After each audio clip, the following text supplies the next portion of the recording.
Hi,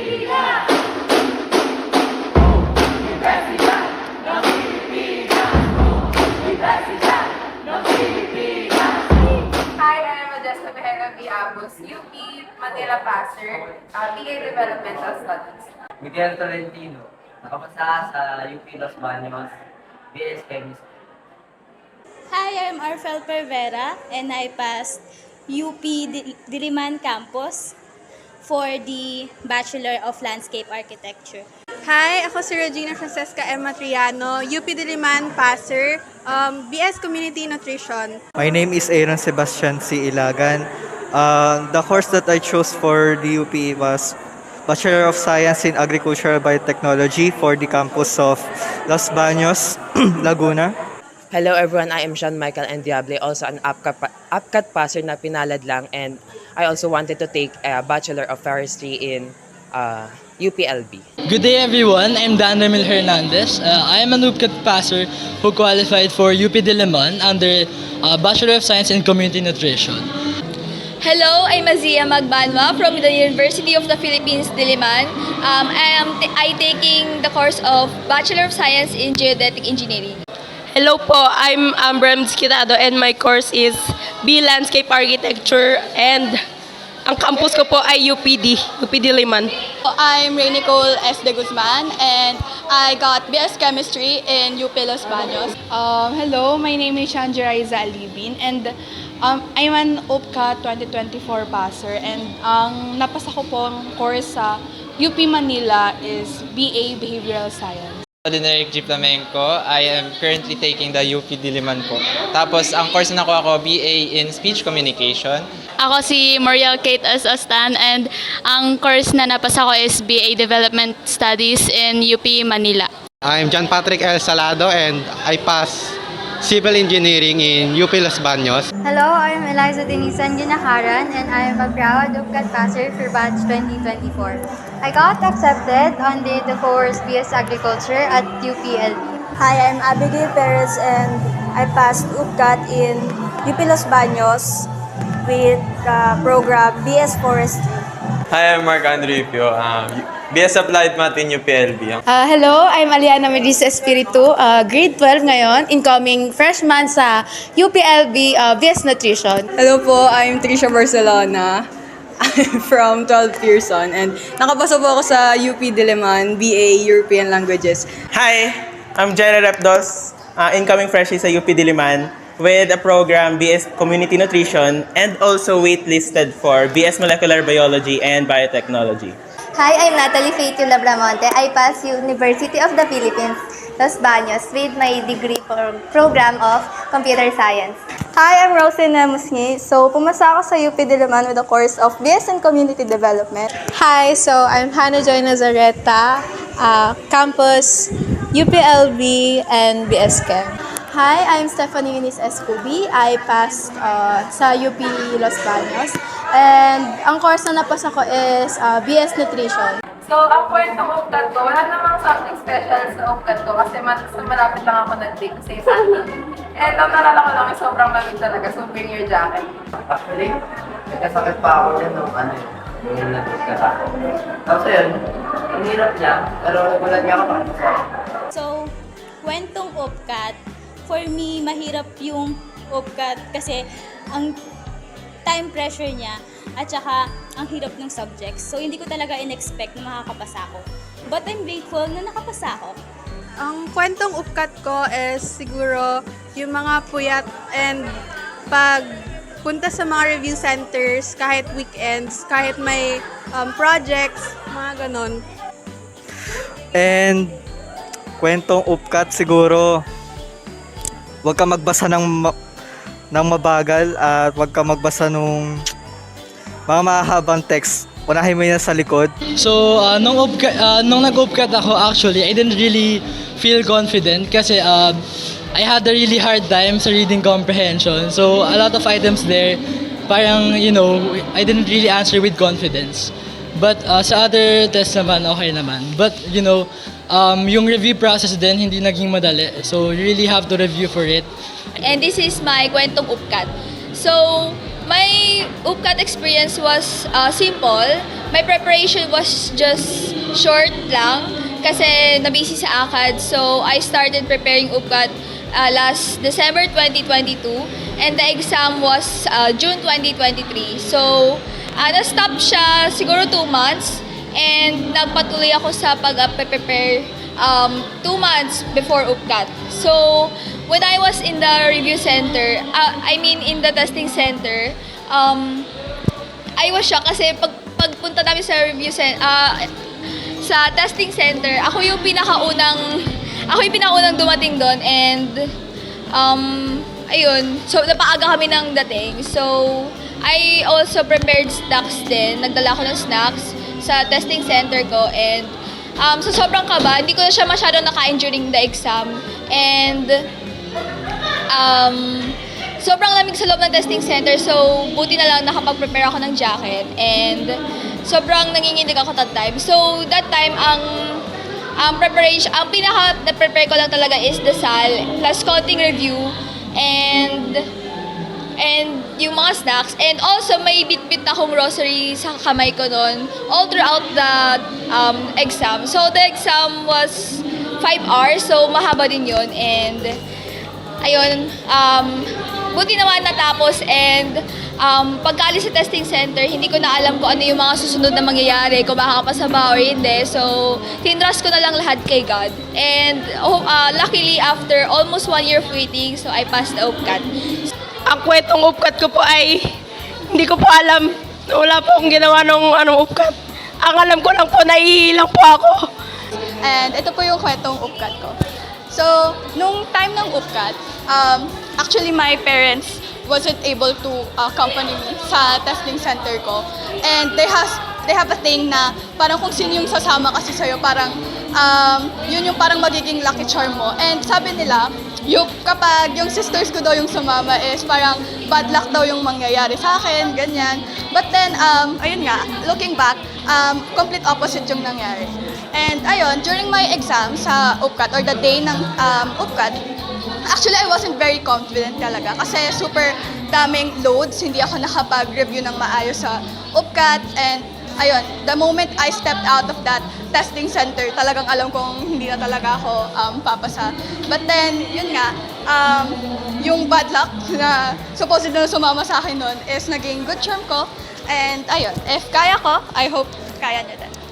So, yung kwentong UPCAT ko, hindi naman, nothing special naman siya. Hindi naman siya ganun ka-unique, hindi naman siya ganun ka-dramatic. Pero, like, ano kasi nun, parang kilala ko kasi yung sarili ko na mas nakapag-iisip ako kapag gutom.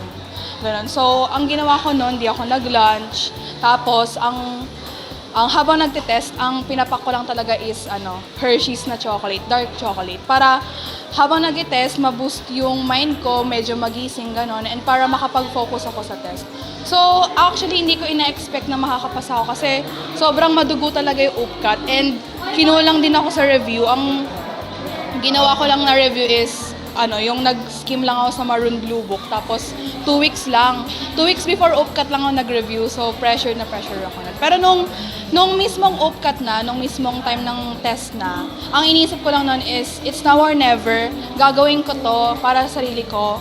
And hindi na ako mapapressure kung ano mang sabihin ng ibang tao, kung ano mang expectations ng iba sa akin, basta para sa sarili ko lang. And syempre, ang ginawa ko nun is nag-pray lang and nagtiwala sa guidance niya. Ang kwentong UPCAT ko, malamig sa test center.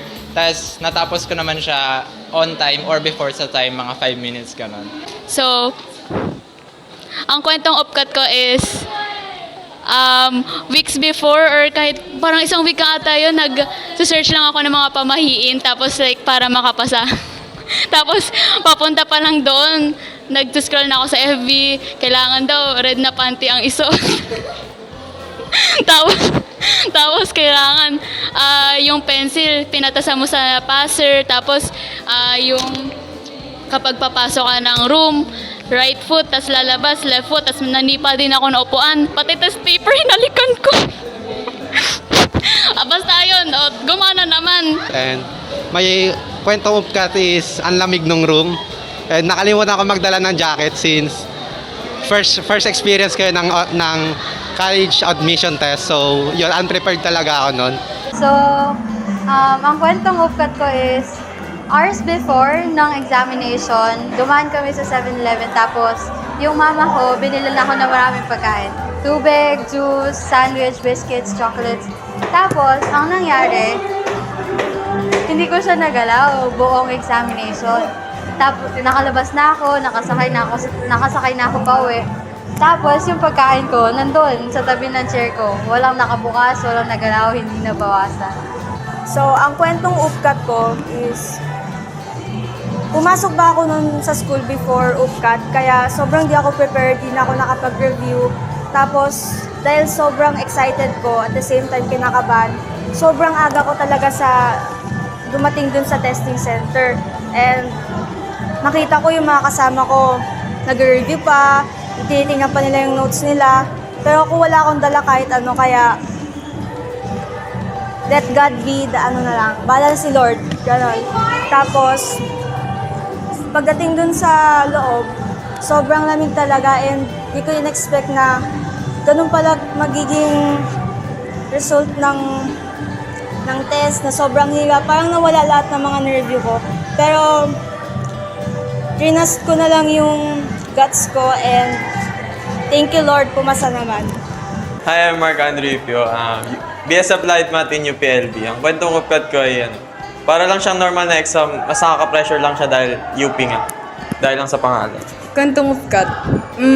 Nag-take ako ng upkat ko dyan lang sa may CSA kasi tinatamad na akong bumiyay ng Diliman. Tapos ayun, wala naman ako masyadong kwento. Ang ginawa ko lang, nagbaon ako ng sobrang daming pagkain at tinawanan na ako ng mga katabi ko. Kasi may dala akong pancake, tsaka kung ano-anong inumin, tsaka mani. Ayun. Good luck, guys! So, ang kwentong upkat ko po is magdala kayong jacket since malamig talaga sa test center.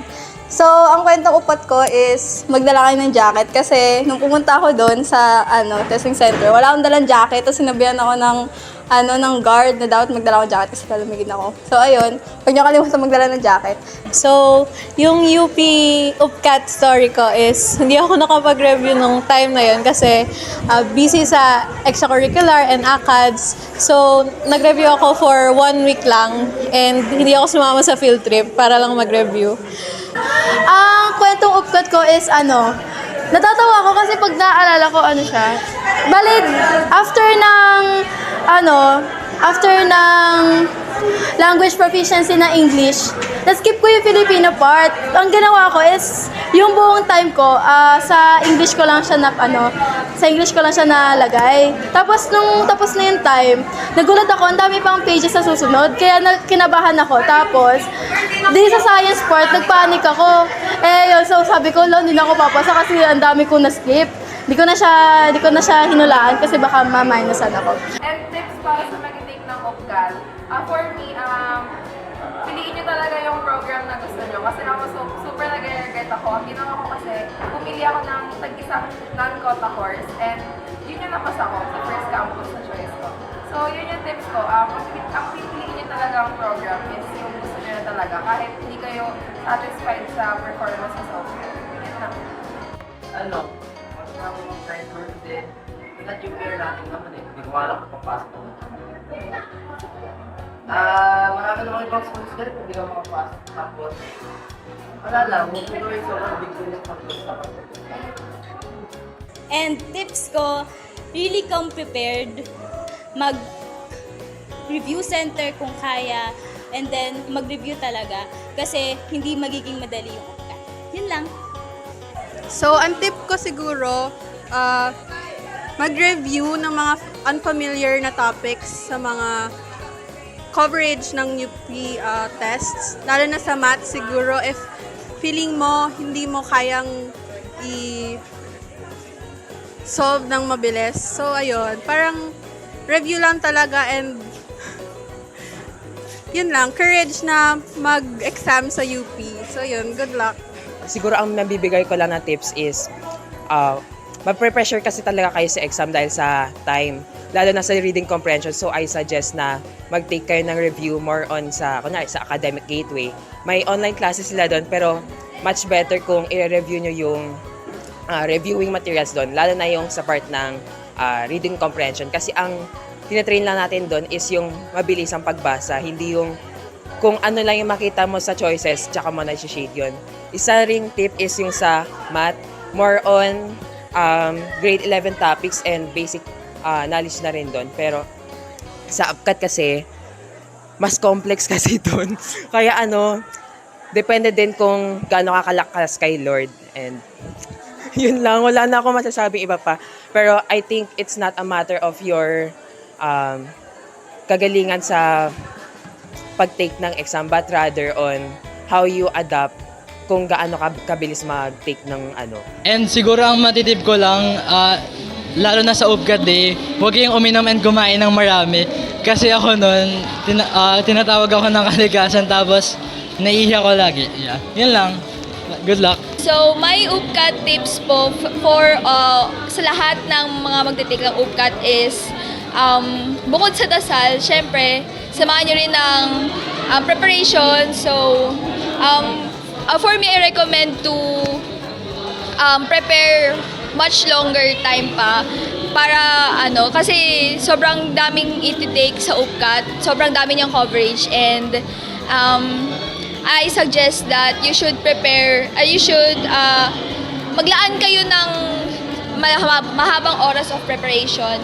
Also, a day before the exam, wag na kayo magka-cram kasi hindi siya magpa-process sa isip mo. So, I suggest mag-review kayo mga ilang months bago UPCAT. So, of course, magdala kayo ng snacks, mag-almusal kayo, and trust nyo lang lahat sa Lord, and kaya niyo yan. I believe in you, and I'm hoping to see you next year or sa mga susunod taon sa UP.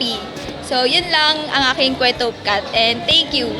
Tapos, ang tips ko po ay pag ma-pressure A. Okay na yan? UPCAT tips naman. Actually, sa akin kasi nag-review center ako every Saturday. And if you really want to pass UPCAT, syempre you have to put on efforts and you have to put on time. And dapat talaga mag-review ka na parang mga months before the UPCAT kasi iba talaga yung exam doon. Tapos super time, time bound. Super grabe yung exam questions and super onti ng time na ibibigay sa inyo. So you have to do practice questions every now and then on your free time. And ayun, always pray na din. Kasi syempre, iba din kapag nagpipray ka din kay God kapag in reviewing. Syempre, ibibigay naman niya yan sa'yo if you really deserve it and if you really work hard for it. Tips ko sa mga future UPCAT takers, syempre mag-review kayo. Ilang months, let's say 2 months siguro before UPCAT, syempre mas mataas yung chance nyong makapasa and makapasok sa dream course and dream campus nyo. And wag magpa-pressure. Always practice efficient time management. And ayun, focus lang sa goal. And sa tips, siguro pagbutihan nyo yung high school nyo kasi may bearing rin naman siya sa UPCAT. And of course, mag-review para sa UPCAT. Yun lang. Anyway, sa tips naman, kailangan huwag kang manghula kasi right minus wrong yun. And unless na ma-eliminate mo majority ng choices, pwede ka na manghula. And then, kailangan may jacket ka. Tapos, kailangan mabilis ka ring magbasa kasi while retaining your reading comprehension na good. Kasi nga, yun, grabe ang time pressure. Yun, isa pa, kailangan masanay kang mag-test ng, mabilis, under time. Yeah. And my tips ko lang sa mga future takers is mag-review and wag ma-pressure. That's all. Yun lang. Lastly, ang tip ko ay i-manifest mo sa Twitter. Kasi, ayun yung ginawa ko unang-una after our examination. Tapos, mag-pray ka na sana ipasa ka kasi if it's for you, it's for you. But you have to work hard for it if you really want to achieve something you want. So, ang tips ko naman is, if possible talaga, mag-review center ka kasi malaking tulong talaga yun. And review beforehand kasi malaking tulong yun. And tumingin ka ng mabuti sa time kasi nakakakaba. Pero kapag naubusan ka ng time, wala. So, yun. So, yung tips ko, huwag kang magka-cram review. Kasi hindi mo matatandaan yun. So, ang tips ko lang para sa mga magte-take ng OPCAT, ayun, piliin nyo yung course na gusto nyo talaga, like yung ginawa ko. So, kahit anong mapasa nyo, walang regrets. And, magagrab nyo siya. Tapos, while taking the exam, ang masasabi ko lang, huwag kayong kakabahan. Sabi nga ng iba, keep your momentum. So, kung alam mo yung mga sagot, magsagot ka lang. Then, pag meron kang hindi alam, skip mo. Huwag kang mag-dwell sa isang question. Ayan. Good luck, guys. Kaya nyo yan. Patayan. Ang tips ko po sa inyo ay mag-review kayo kung gusto nyo talaga makapasok kasi hindi talaga madali yung exam. And, ayun, sana wish ko makapasa kayong mga magti-take ngayong batch. So, siguro ang pinaka-tip ko sa inyo, since ang testing center ko ay hindi dyan sa St. Anthony, kundi doon sa UP Diliman, kaya ang pinaka-tip ko sa inyo, agahan niyo yung punta. Kasi mahaba talaga yung pila niyan, depende sa kung saan institute kayo nakatalaga. Pero kunyari, sa UP Diliman, marami talagang tao doon at maraming batang mag-aantay. So, tip ko sa inyo, agahan nyo, if possible, since UP Diliman ako, nag-take kami ng hotel near Katipunan para maaga ako sa venue. Kasi you need to compose yourself before taking the exam para walang pressure. May isip mo pa kung ano yung mga techniques na inaral mo, mga topics na cover mo para iwas kaba. And good luck. Thank you. And also, for review tips, mag-review lang kayo and magdasal. And i-practice nyo yung mga bagay na mahina kayo. Yun lang. Tapos yung tips ko is, mag-review lang talaga kayo. Kasi yun lang naman talaga yung kailangan nyo para makapasa kayo. So, ang tip ko lang naman is, i-prioritize nyo yung course na gusto nyo talagang kunin. And, good luck and magtiwala lang kayo sa kakayanan nyo and sa blessings ni Lord. Yun lang. Tapos, ang tip ko is, practice lang ng practice kasi, kailangan mo talagang paghandaan siya. Tapos, ang gawin nyo is, manage your time well. Yun lang.